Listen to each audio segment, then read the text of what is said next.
Hi everyone, Jai Hind and welcome to the platform of StudyIQ IS in English. My name is Bhavar Singh Sroy. I'm XNDA 115th course and also qualified civil services, and I welcome you on the platform. Now recently you must have seen some of the pictures in the newspaper as well as in TV, and that is about Mamata Banerjee. Yes, she is Chief Minister of the West Bengal, and ultimately she have denied resigning from the post of Chief Minister after following the defeat in West Bengal State Assembly elections. So we know that when it comes to the election, so what happens is that if any party it loses after the State Assembly elections, so the Chief Minister out of the convention, they go and resign, and ultimately later on there is the process of the new government formation that starts off. Now, this is a very important matter, and this is a debate on whether a governor can dismiss the chief minister unilaterally under the extraordinary circumstances. Now, this also pertains to the conflict between the constitutional morality as well as democratic mandate as well. So over here, it is very important that there is a clarity that is needed upon the doctrine of pleasure that is under Article 164 that is there. So we know that when the mandate came and the political, the elections results were announced. So we know that there is a clear-cut majority in West Bengal that BJP has secured. There are 207 seats that BJP had gotten, and at the same time, when it comes to Trinamool Congress, it has secured only 80 of the seats. And BJP in West Bengal is, it has secured more than two-thirds of the majority in the complete state. Now, what are the options that are there in front of the governor in such circumstances? Now, the first step is that it is the governor's prerogative, and the governor can ask, he can formally request for the resignation from the chief minister. The second step is that there is a legislative verification. That is, this is in the case if the tenure was ongoing. If the tenure was ongoing and ultimately the chief minister, he or she loses the majority, so then there is a floor test that is mandated, and through the floor test, the governor can verify if the chief minister has the required majority or not. But this is only in the case of the ongoing legislature. All right, there is the third stage also, or the third step as well, that is the automatic dissolution. Now, when it comes to the Assembly of West Bengal, so it is nearing the end of its tenure, and it will, the tenure, it will end on the 7th May 2026. That is when the complete 5 year of the tenure will get completed for the Legislative Assembly of West Bengal. So there would be automatic dissolution, and ultimately there could be formation of the new government that will take place. And then if there is no stable government, then what are the options in front of the governor? That is to invoke the Article 356. That is the ultimate backstop, and through Article 356, the president's rule could be applied in the state in the case of no stable government could be formed. But the legal anchor over here is Article 164, because this lays down that the chief minister is appointed by the governor and the other ministers are appointed by the governor as well on the advice of the chief minister. Now, there is a doctrine, pleasure doctrine, that is that is added to the Article 164, and it says the ministers, including the chief minister, they hold the office during the pleasure of the governor. Now, over here, this pleasure of the governor had been, it is not in literal sense.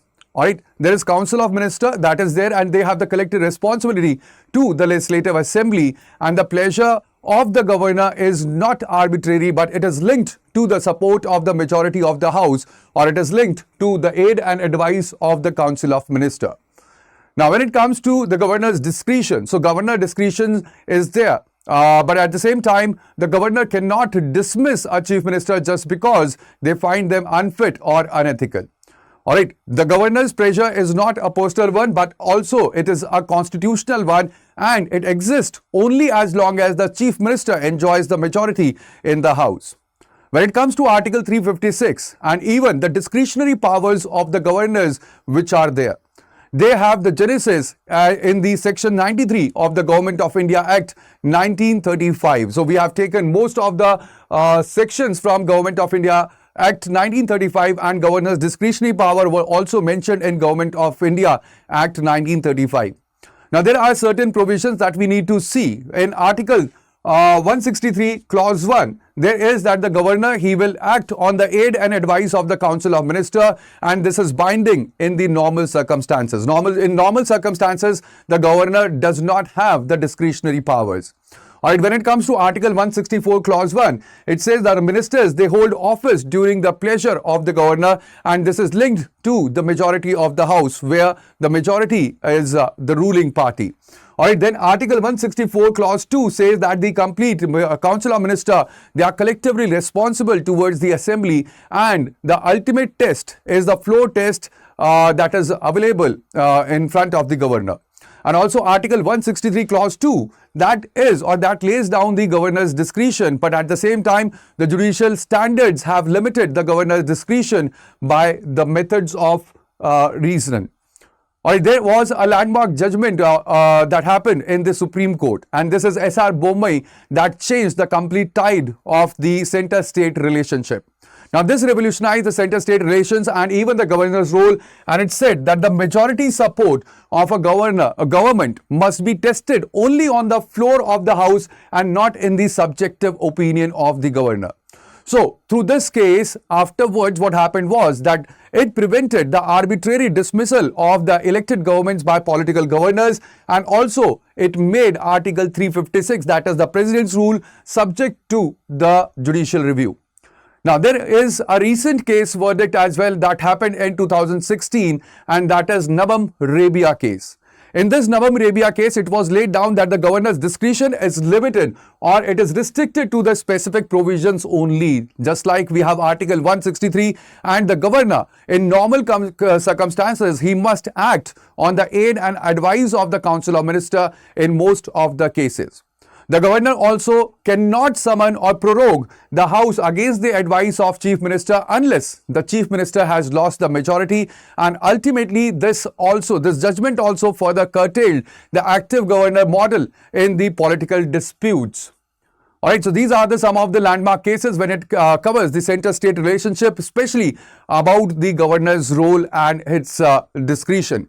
The S.R. Bommai case in 1994 laid down the floor test, that is the ultimate arbiter of the majority.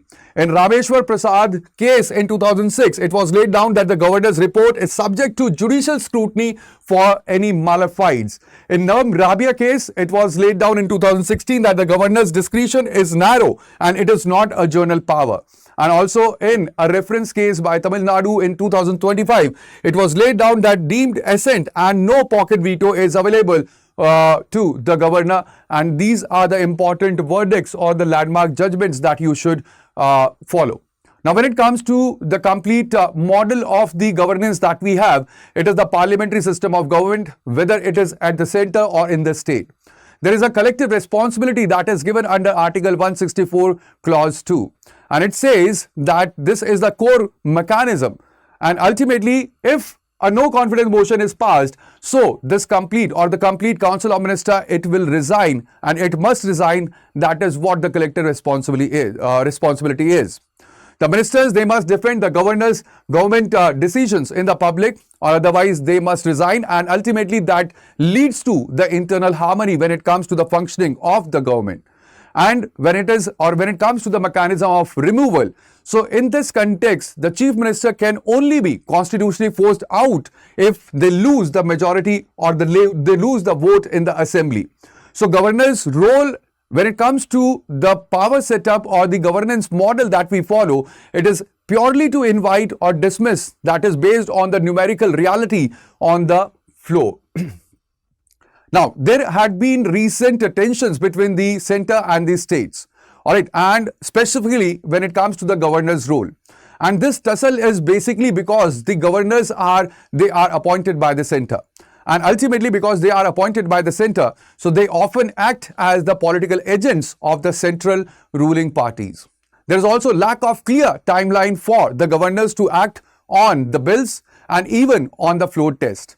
And there is non-implementation of the various recommendations that were given by two of the prominent commissions, Sarkaria Commission and the Punchi Commission, related to center and state relationship. So these are the major tussles that are there in front of the, that is between the center and the states. Now, when it comes to the constitutional morality, that goes beyond the legal letters that is there, and it is all about the spirit of the law that must be, followed. Now, over here, it is very important that does a chief minister have any kind of moral obligation to resign during the crisis of the public trust? All right, we do not have any such kind of provision in the constitution.